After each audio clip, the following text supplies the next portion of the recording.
Hi there, this is a Metanoia Minute. I'm Max. I've noticed that certain words seem to jump out at me. They reflect certain concepts, and maybe those concepts will be worded in different ways, but every now and then a word will jump out at me.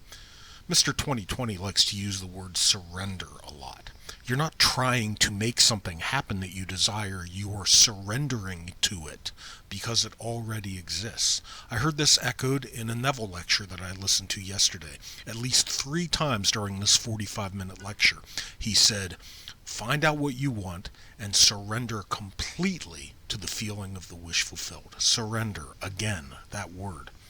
And here stated in different words by Lanyon in his book Ask. Believing is not a mental effort, it is a discovery. When the discovery is made, the manifestation takes place. Food for thought. What do you think? Let me know in the comments below, and thanks for watching.